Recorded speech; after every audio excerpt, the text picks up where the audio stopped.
Welcome to That's Why We're Friends. The podcast where we laugh a lot, talk about real life, and hold on to faith through it all.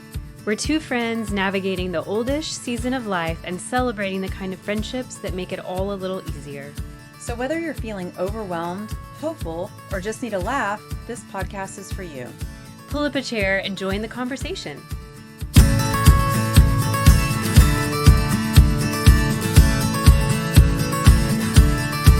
Hey, Sarah. Hey, Kara. How's it going? It's going really, really well. I'm still alone, which seems kind of weird, yes, because you're here, but you're really not here. That's valid. I'm You're not actually without here. me, which my bitterness is clear and apparent, but we'll just other things. You know, I don't really know what to tell you. Yeah. What I could do to help you is I could bring a random dog to your yard and leave it there. Well, that wouldn't completely surprise me coming from you, because you, in certain circles, are infamous for doing that, for just finding dogs and thinking, well, that looks like a nice yard. I'll go put him in that yard, without thinking about the fact that this is 2026 and that everyone has cameras everywhere. And so, homeowner of said house might see on camera some woman putting a dog in her backyard that doesn't belong to her. And then maybe that person, instead of trying to find calm channels to deal with the issue, blast it on social media and contact the HOA and kind of blow up you and your reputation. It's valid.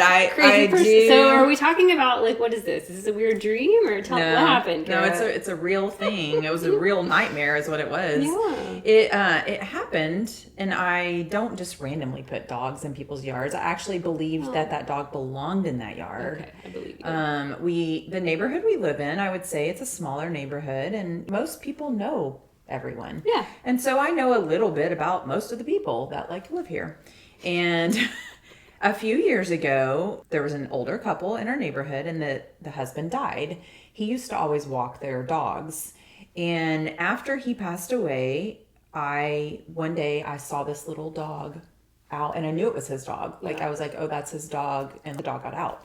And so I went and I took the dog and I knocked on the door, and no answer. And I'm walking. And so I'm like, what am I going to do with this dog? This little bitty dog is running around in the street. And so I go to get back in my car, and I see on the side of the house that the side door of this house is open.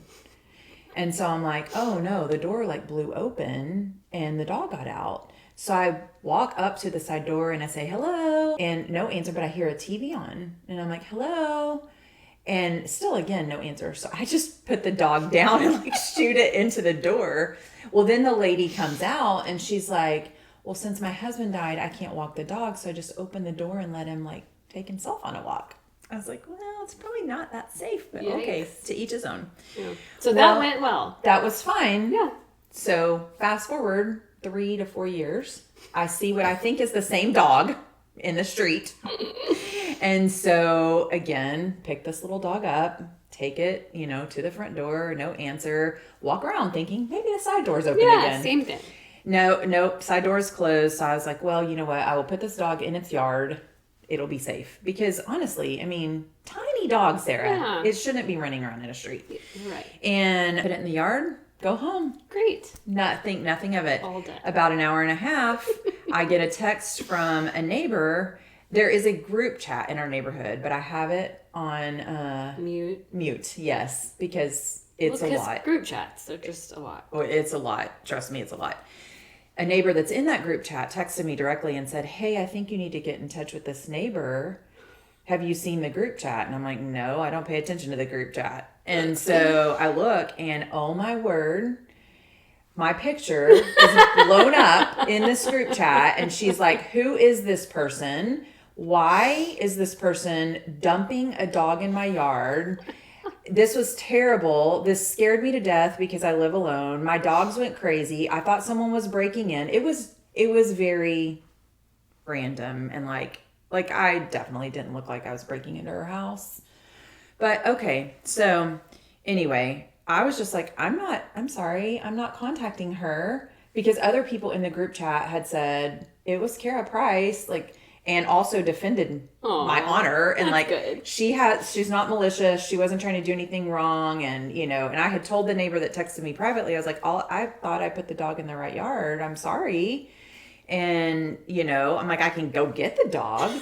But at this Probably point, would have made it worse. Well, I find out later our HOA president calls my husband and is like, this lady blew him up with phone calls and emails all day long that I was like dumping dogs in people's Whatever yards. happened to the dog? Well, apparently it belongs to the people across the street and one house over from her.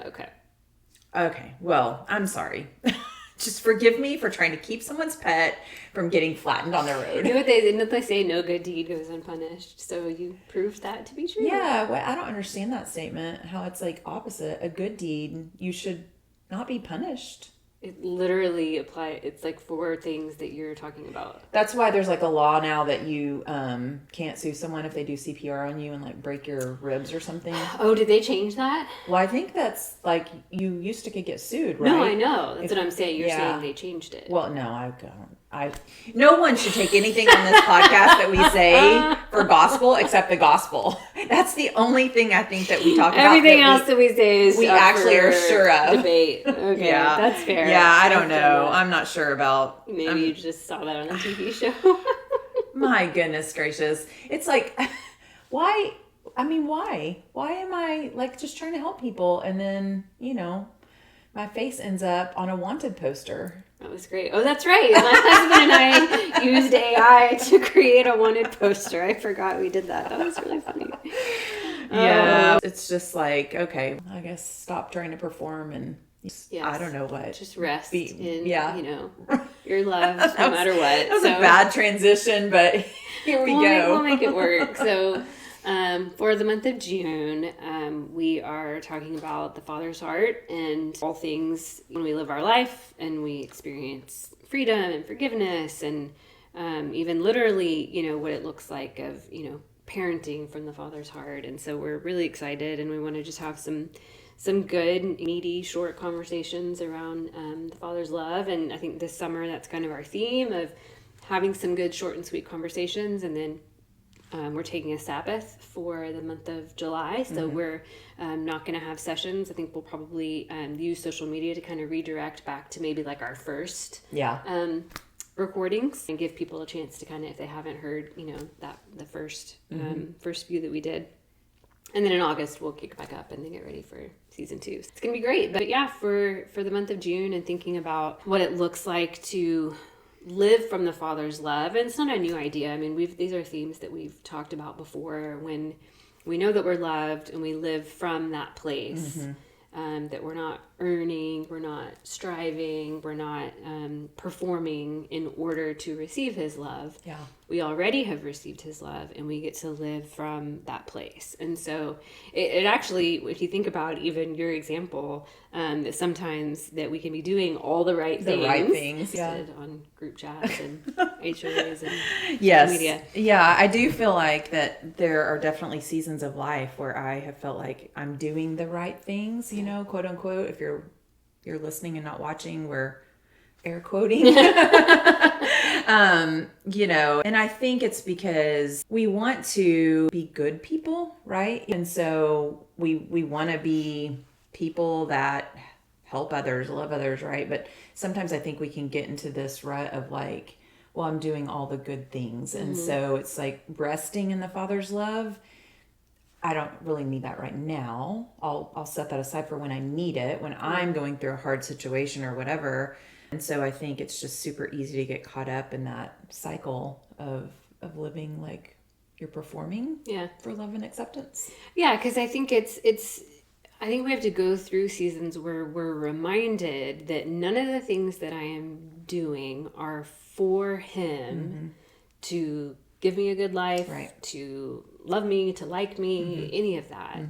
That it's like sometimes we almost have to do a reset because, okay, when you're washing sheets sometimes or towels and it gets like out of balance. And it starts to like, and you have to stop and kind of take everything out and separate it because it's like all in one big ball. I know for me sometimes I need that kind of pause. when maybe I've been in the season of routine for a while and I'm doing all these things, that I sometimes need a reset. Yeah. To remember purpose. Okay, why am I doing these things? They can start to either become routine, or I can start to feel like I am supposed to somehow be rewarded with, life being easy. Yeah. And sometimes it's just nice to kind of pause and remember the why, remember his love. And I think when we look at the rhythms of Jesus's life, and we've talked about the spiritual disciplines and even talking about Sabbath, I think a lot of that, and even in the lives of Jewish people, there were so many things built around times of rest and celebration and reflection and gratitude and giving thanks, that we can forget that we need those too. And I think when those resets come and everything is kind of back in its right place and our heart is realigned with the Father's heart and we receive the love he has for us, then there's like this fresh, I don't know, reset or just fresh energy that we're walking out. I know for me, I don't know if that's like just a me thing, probably not, but I know I need that. Yeah. It's like I can just, eventually I just kind of take over in my flesh. Yeah. I'm just doing all the things. And so having that time to stop and pause and remember all of the right motives and motivation, then it feels like a fresh beginning. No, I mean, I think I can only imagine that must be true for everyone. I feel like I think I'm a high capacity person and that I can handle a lot of different things coming at one time and happening at one time. But that's when my flesh takes over of like, I got this. Yes. I can do this. I can also delegate. I can tell people what to do. Like I can be the organizer. I can do all these things. But it's like, if I'm doing them, even if there's a good motive, right? But I'm still doing them without including God. It's just, again, we talk about it all the time on here, is like including him in our lives because we're enjoying the life he's given us. Yes. We talked about beholding in April and how we can't really just like walk and to do anything in our life without him, because then we leave him aside and like, we're not including him in those things. And that just isn't fun. It doesn't make life fun. It's so much more enjoyable when we see our everyday circumstances and then take it a step above to like circumstances that are big situations, an illness or a major event in your life. It's just more fun when we have him in it, even if it's a hard thing. Yes. And it's so much better to look at it from a heavenly perspective than through the circumstances we can see, because we don't see everything and we don't see what's going on behind the scenes that he's doing. But when we're looking at him and we're able to just like rest in knowing that he's sovereign and he has it, then it's just a lot easier to walk through. Yes. I think part of what happens in that reset and refocusing our eyes on him is we're reminded of the truth that there's not a have to with any of this. And so I think there's, freedom in being able to walk in that knowing, no, I want to do these things, like because of how much he's loved me and of all that he has done for me. And so it even just reminds us of our why. Yeah. And then we talked about that at the beginning of the year, of knowing our why and being able to find our why. And so I think it just is a good reminder that we were created, and the world, the earth that God created, it was created with these rhythms and seasons and, 24 hours. And we can't just go nonstop, unending without having some of these seasons of pause and of reset and of being reminded of what's true and what's foundational. Yeah. Because our flesh is always going to, I think, be pulling us over to the side of what we can see, what we can touch, what's in front of us. Yeah. And the faith piece, if that's not our why, it's always going to lead us towards burnout. Yeah. I think it's so kind too. I was just thinking about how when you're talking about like that refreshing and that intentional time of stepping away with him, it's God's kindness to just also allow us to have relationships in our lives where we can see that if we think about, if you never like spent intentional time with your husband and you just like did life, right? But there's no intentionality, then that does become like sort of like a striving type of relationship. Sure. It's the same with friendships. It's the same with your kids. Like there always has to be these times that we set aside, like this is going to be more of a quality time where we rest together, we do something fun together, right? And that allows us then to go about our daily lives knowing that our relationship is, I want to say, like in a good place. Yeah. But that's not, obviously we don't have to worry about that with God. Like we can't affect his closeness to us. Right. But we can affect how we feel about his closeness to us. For sure. And so it's just like, why wouldn't we take the time to set that time aside and spend intentionality, like have intentionality with him, and really be able to like know that we are loved and know that we are fully accepted in him, and that it's not based on our performance or our striving or whatever we think we're having to do to gain love and acceptance. Because it's like the more time you spend with him, then the more he can really plant that in your heart. Yes, absolutely. So when you think about the idea of performing for God or striving, have there been times or seasons where you feel like you have kind of slipped into that with him? Yeah, I mean, I think it definitely not intentionally, but I do think that again, because I feel like I can be a high capacity person, I think the striving and performance happen unintentionally. And typically I will get to a place where I'm like, I feel completely empty.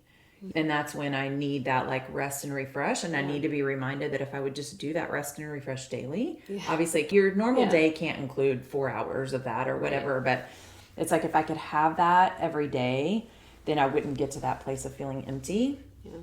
And then we talked about, back in January when we talked about kind of our health journeys, there was definitely a time in my life where I felt like if I behaved, I could be in his presence. And if I didn't behave, then I needed to like do things to be good, right, to go into his presence. And none of that was intentional, like an intentional mental thing that I was like, oh, I have to do that. But it was just these patterns of behavior that fortunately God revealed to me. So I don't feel like I do that anymore as far as like whether I'm good or bad, whether it be with food or anything else. In fact, just recently, I feel like God had asked me to do something during a season, and it was really just like waiting on him. And I tried to take control and turn the situation how I wanted the situation to go. How'd that go? Well, it was interesting. It didn't go well. Okay. But I think in the past, I would have been mad at the other person involved because it didn't go well when I tried to take control. Because I tried to take control because I'm right. Of course. But what was interesting was that night when I laid down to go to bed, I just heard God, and it was sweet and it was kind. And he was like, I asked you to be still and wait, and you didn't do that. And so back to like March when we talked about confession and repentance, that was me the next day having to get up and be like, not only to God, but to the person, I'm super sorry because I tried to take control of a situation that wasn't mine to control. So I think that as we get into rhythms with the Lord, it does then when we slip, it makes that just so much sweeter. I know that sounds crazy, but it's like it makes it sweeter that he reminds us, you don't have to perform. You don't have to strive. You don't have to take control. You don't have to do any of those things. I got you. And I know that wasn't like a specific moment, but I do feel like there have been patterns in my life, and definitely I still do it. But I think that I guess I'm quicker to respond to the Holy Spirit because he's revealed to me that his ways are so much better, and that, mine aren't. Yeah, I understand that. What about you? Yeah, I think for me, most recently has definitely been with my journey with school. I think when I first started that in, the fall of 24, it's such a system that's created for strivers and performers, and they're getting grades on a weekly basis, and it's just magical. That muscle hadn't been flexed in that way in decades. And it felt so good. But it quickly reminded me. Oh, I know. You told me every week about your GPA. It quickly helped me to see of, okay, I don't want to just completely surrender to that. I want to remember why I'm doing this, what I'm called to. I'm not called to be here to make a certain grade. This is a means to an end. Like, yes, I want to do well. And my husband and I would have great conversations, and he would just ask, are you doing it with your whole heart? Like, if you're doing each assignment and the whole, program with your whole heart, then that's all, great. And I'm proud of you for, having the grades. But he was always great to point out, like, if you're doing it with your whole heart, then having the whatever. C's get degrees, Sarah. C's get degrees. I don't have any. I do. No, you don't. I know you don't. And then I Just also for have the all need the to say people that. who listen and watch, Sarah has no C's or B's, frankly. Sarah is a good student. Yeah, it's been very fun. But that was a very clear, like, wow, like, okay, like, to see the depth of that in me, and even just kind of the hunger to get that affirmation. And it was just like, wow, like, okay, I didn't really realize how that was just right there under the surface. And so, knowing that now it had an outlet. So I do feel like, especially now that I'm in the part of my degree where I'm sitting with clients and there's still coursework, but it's so much more now the objective of, okay, why I am doing this to begin with, that has helped, like, the mental, like, worry. I definitely have been much more free this year with approaching assignments, and feel like I'm doing it from a much healthier place, because the why is just so clearly in front of me. And obviously, December 11th is fast approaching, and I'm looking forward to graduation and just being able to do this. But it did just give me this clear example of what that feels like. And so I think what's important is then to take that feeling and say, okay, you need to also put this into knowing this is how God feels about me. That not because I've done well or, got a 4.0 or whatever, without all of that, with a 0.0 or whatever, that feeling is what his affection towards me, and how much he loves me, and how pleased he is with me as his daughter. And so I think when we do feel those feelings, to associate them with, this is how God feels about me, and how I should feel about myself towards him.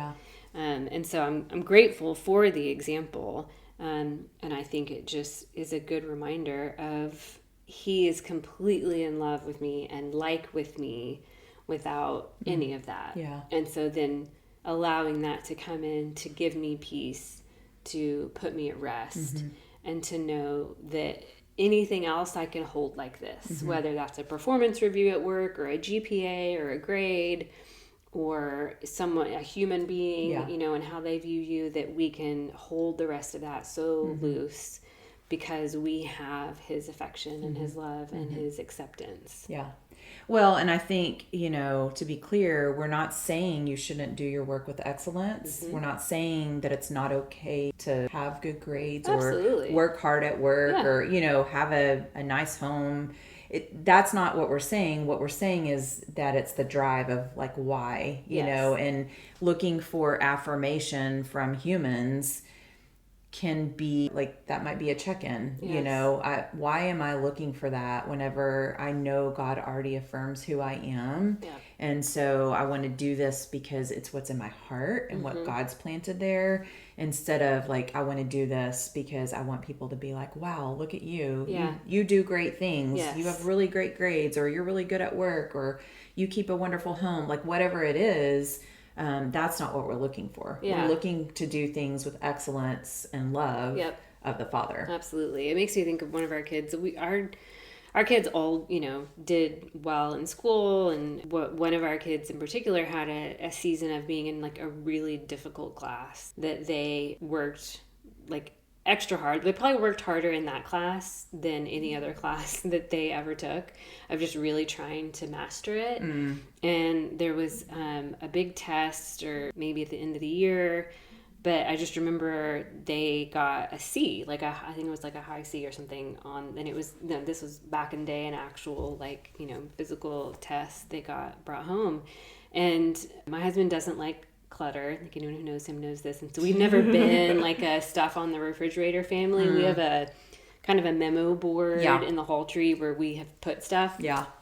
But never really like stuff on the front of the fridge. Plus it's like stained glass, or not stained glass, but stainless steel, and so right. it scratches. And Well, magnets don't even stick to that, I don't think, right? no, they do. Oh, they do? Yeah. Okay. Yeah, because this test is the only thing from the kids that ever went up on the fridge, and we put it up because they had worked so hard, and all their heart, all their effort.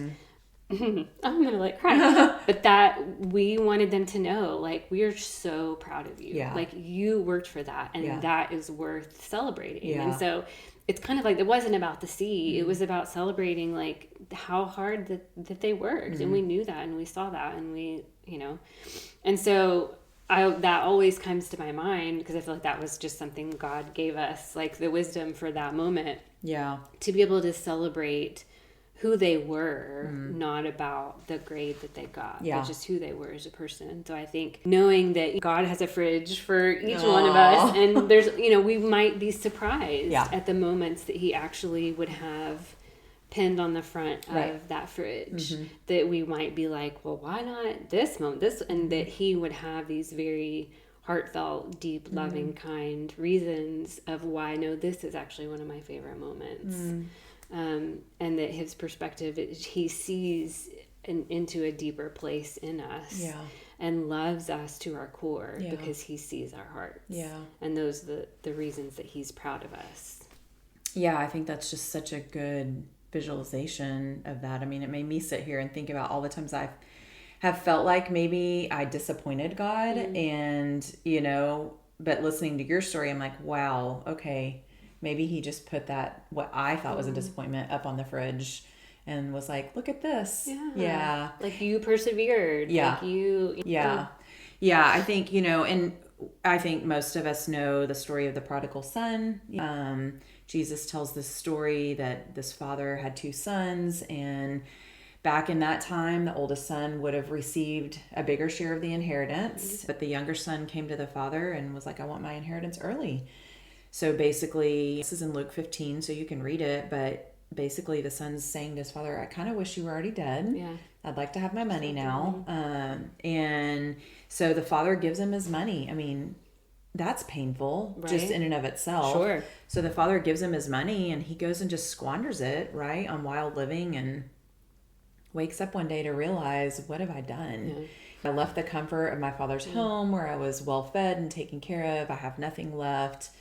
And maybe my father will just take me back as a servant. So let me just go home and see if I can serve. Yeah. And when the father sees him, for it said, the Bible says, from far off, the father's waiting for him. He sees him, and he just runs to him and takes him in his arms and hugs him, and throws a huge party. And that is just how God is with us. Yeah. It's like when we get lost, whether for a short time or a long time, and we decide to go live our lives our own way, he's just there waiting, like, come back. And there's no shame, there's no condemnation. And he just is like, hey, just as a reminder, you are my child. You don't have to work, you don't have to strive.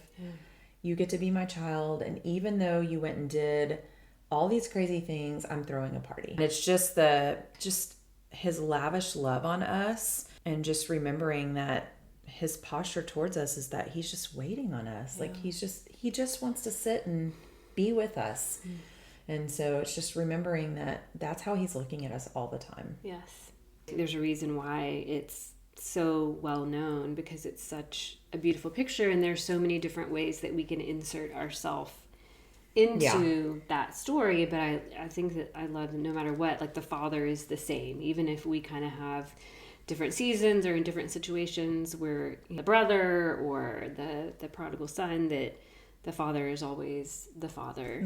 And so I think one of the reasons why we're so fascinated with that story is because it is such a clear picture of this just incredible love that does not respond to my behavior, like my selfishness and my behavior, the incredible pain and hurt.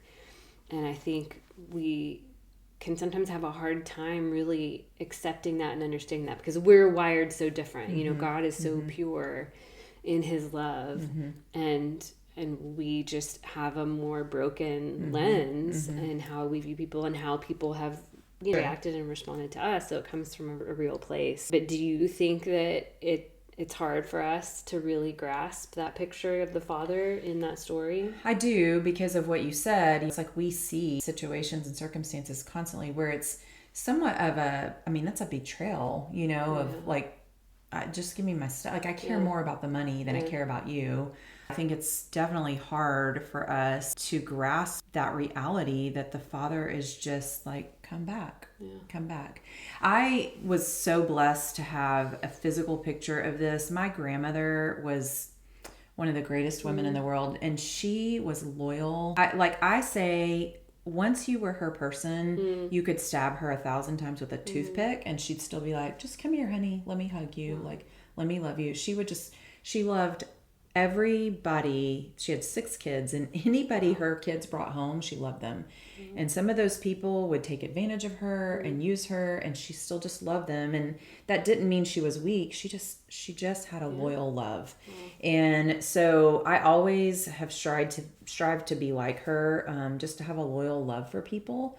But I think when you flip it, like, to put myself in the position of being loved loyally is really hard. So, yeah, I think it's very difficult for us to imagine the Father running to us a lot of times.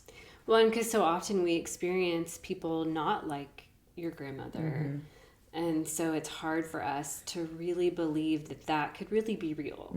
That I could go and do just what the prodigal son did, and I could still come back and get a ring and a robe and sandals and have a party thrown for me. Like, to not come back and just have it be neutral. Right. Like, yes, you can be back and everything is just going to go back to like the way it was. Yeah. But like celebrate and have a party. We get to have this celebration. I think that's why he's God and we're not. And it's hard sometimes to fathom. It is, yeah. And I think there's seasons too where it's easier to be like, oh yeah, he loves me. And it's silly because it's dependent on my own judgment of my sin. Yeah. Like how big I thought my sin was. I mean, sin is sin. You know what I mean? And so it's like all the same to God. I missed the mark. And so he doesn't care like what I did. Yeah. He's just like, come back. Come sit here with me. And I think too that when I had to go to this person and I just immediately knew God was like, confess and repent. It depends on where I'm at with my time with the Lord, what I'm doing, how much time I'm spending with him. And that's again, not a check mark box. It's not you're earning a place to get more of the Holy Spirit, but I'm positioning myself in a place where I'm like, God, speak to me. Holy Spirit speaks. And that's where I've been lately. I've been like, speak to me. I want you to tell me things. I want more revelation. I want to know more about you. So I've been in that place, and yet I still decide I need to step in and take control. Right. Because I'm broken and human and all the things that, are frustrating about humanity. But when I'm in that place of really seeking him and really positioning myself to hear from him, I do think it is a lot easier to believe. Like, this weekend felt like he was running to me. Like, come here. Let me take you in my arms. Let me tell you why your way is not the best way. Now, let's move on. So, what do you think it would look like if we really sat with this question, that what if nothing I did today could make God love me more or less? That's a weighty question, Sarah, and I've never thought about it that way. I think in my heart, I know that's true. Obviously, he's already shown me his love just in Jesus. Like, it's like he never has to let me see him again, have any revelation again, hear from him again.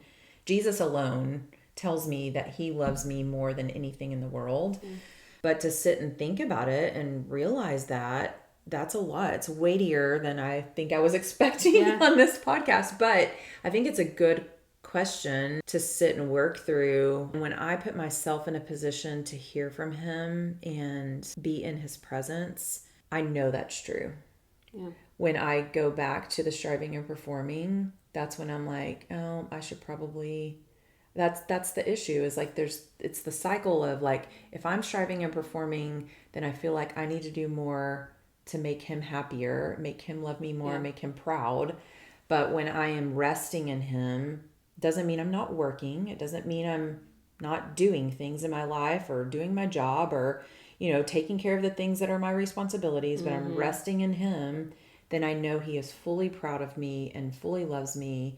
He is well pleased in me. Everything that is true of Jesus is true of me. It's like, so it's me. Like, I'm the problem. Aw. Hello, it's me.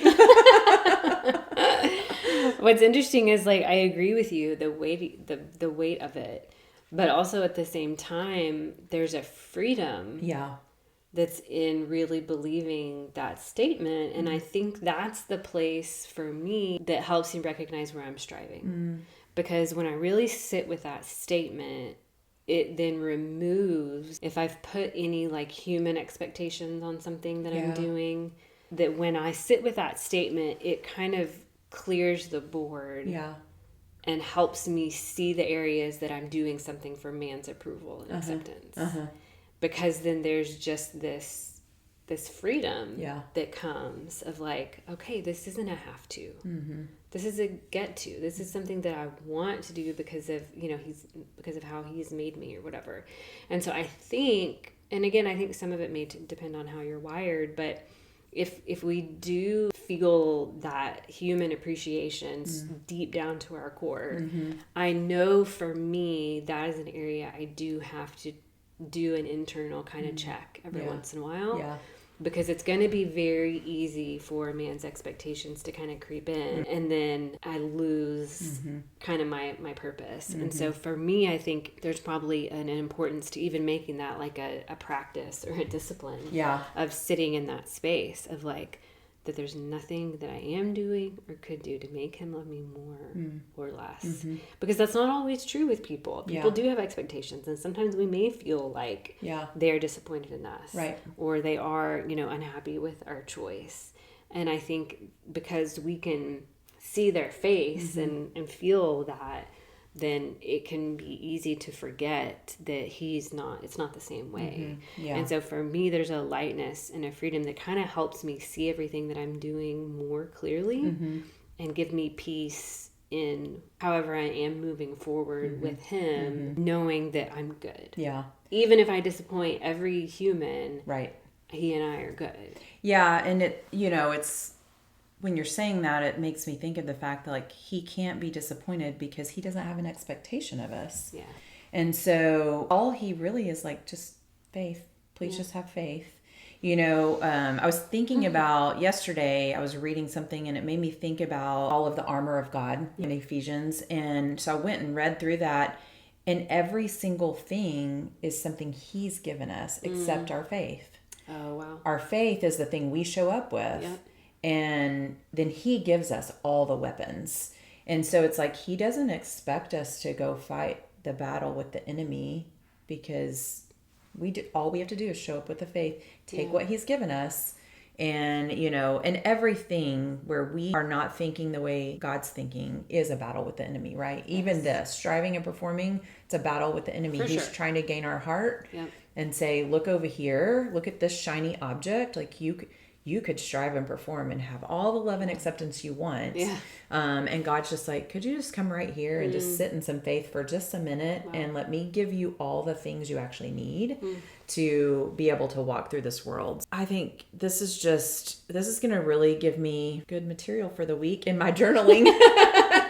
Things to think on. that. I think I'm really going to ponder that question. What if nothing I did could make God love me more or less? Because I think it's just such a good place to sit and to find scripture to support it. So, Love that.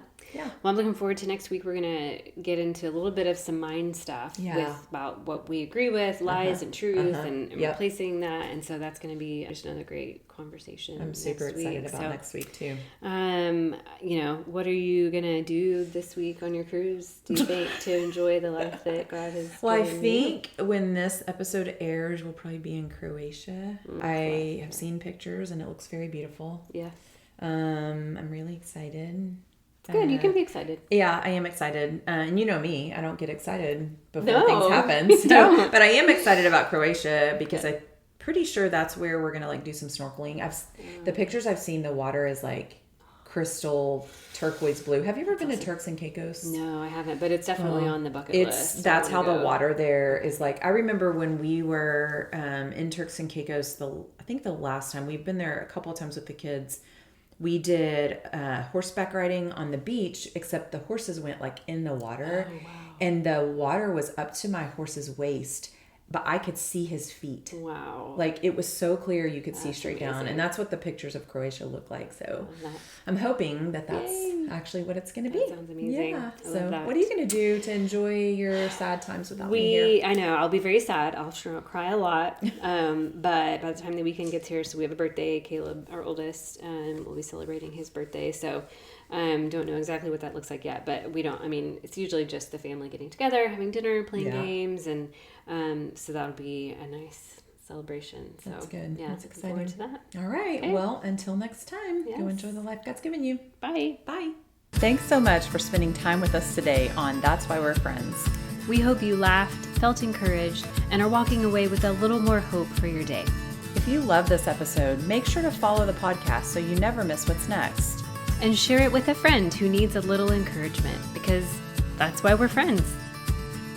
Some products or services we mention may be paid promotions. Any advice shared should be confirmed with a qualified professional. Our conversations and opinions are meant for encouragement and entertainment only.